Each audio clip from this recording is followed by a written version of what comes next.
Et bonjour tout le monde, je suis heureuse de vous retrouver en ce début de mois. J'espère que vous êtes en forme. Pour ma part, eh bien, ça va bien. J'ai bien profité de la fin de l'année, je me suis bien ressourcée. Et comme je vous l'ai mis sur mon post de la semaine dernière, j'avais envie de vous parler pour ce début d'année 2023 euh, de comment vous envisagez votre vie cette année. Est-ce que vous êtes plutôt dans un mood où vous prenez soin de vous, où vous entreprenez des choses pour vous, ou est-ce que vous êtes plutôt dans une énergie où vous subissez ce qui se passe, parce qu'effectivement 2023 me semble, ça va être assez chaotique apparemment, que au niveau politique, tout ce qui se passe dans le monde, et ça va être très important de rester centré sur soi, de rester centré sur son énergie, de fermer la porte aux énergies plus sombres et plus lourdes et d'ouvrir grand les baies vitrées aux énergies plus positives et plus lumineuses. Donc voilà. Donc, est-ce que vous êtes, est-ce que vous amorcez un changement? Est-ce que vous avez envie de changer? Est-ce que vous avez envie de mettre en place des choses pour vous? Et ce que je voulais vous parler, c'était par rapport à ça, comment arriver en fait à mettre des actions pour transformer ce qu'on a envie de transformer pour aller dans la création. C'est des choses que j'ai pu vivre moi-même quand j'ai, depuis 15 ans, où j'ai fait des grands changements dans ma vie d'avant.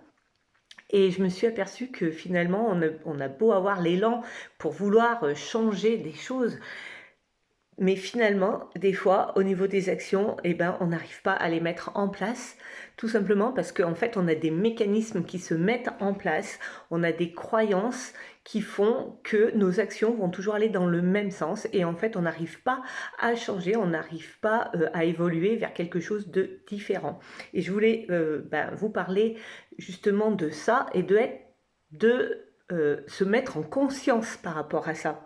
Parce que moi, j'ai mis en fait assez longtemps à prendre conscience que en fait, c'est des mécanismes qui se mettaient en place automatiquement et qui faisaient que du coup, mes actions, c'était lent et en fait, ça vraiment, ça n'est pas le changement que j'espérais et aussi rapide que j'espérais. Donc, je voulais vous parler justement de la domestication que l'on subit depuis la naissance, puisque quand on est, eh ben, évidemment, on ne sait rien, on n'a aucun concept, on ne sait pas ce qu'est le bien, ce qu'est le mal, ce qui est beau, ce qui est pas beau, on ne sait même pas ce qu'est une femme, ce qu'est un homme.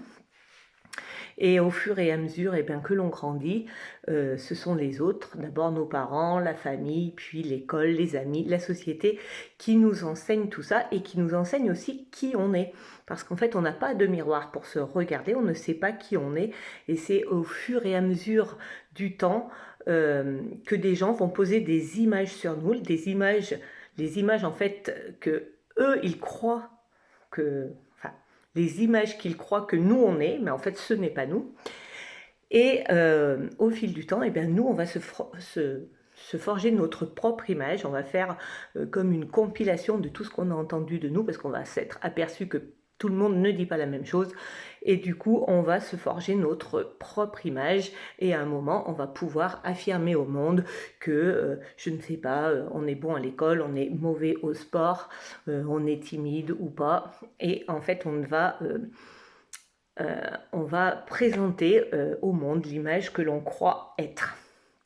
Et cette image, eh ben, en fait, elle va s'imprégner dans notre mental et avec tous les mécanismes qui vont avec, parce que effectivement, si on pense qu'on est timide, eh ben, on aura du mal à aller vers les gens et en fait, on n'osera même pas aller vers les gens et je sais de quoi je parle. Donc voilà. Et en fait, c'est de ça que je voulais vous parler. Est-ce que vous avez conscience qu'il y a tout un mécanisme en vous qui fonctionne en fait et qui a été mis en place depuis l'enfance? Parce que quand on est conscient de ça, quand on est conscient qu'en fait, depuis l'enfance, on a mis des accords en place et avec nous-mêmes. Et quand on a pris conscience de ça, et ben, on peut du coup arriver à changer ces accords, à les casser et en mettre des nouveaux en place pour pouvoir changer les choses, pour pouvoir faire d'une autre manière. Parce que quand on fait toujours de la même manière, on a toujours le même résultat. Et souvent les gens s'étonnent d'avoir le même résultat alors que de toute façon ils ne changent pas leur façon de faire. Donc voilà. Et qu'est-ce que je voulais vous dire d'autre? Oui, du coup, je vous parle de ça parce qu'en fait, samedi, je fais mon atelier sur les relations à soi-même, la relation aux autres, la relation à plus grand. C'est donc un module qui fait partie de mon accompagnement et du coup, on va parler des accords Toltec puisque moi, je travaille avec les accords Toltec pour justement les accords Toltec qui vont nous permettre de mettre en place d'autres façons de faire et qui donc vont nous permettre de mettre en place des actions différentes et changer nos croyances, changer nos mécanismes et du coup être un vrai créateur de notre vie parce que souvent on a envie de créer mais en fait notre pouvoir créateur il est englué dans nos croyances, dans nos mécanismes anciens et du coup rien ne bouge très vite. Voilà donc ma question du jour à réfléchir pour ce soir.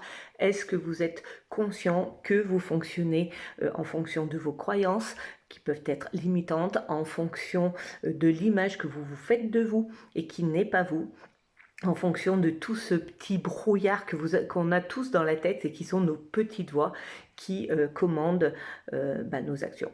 Voilà. Bonne soirée. À bientôt.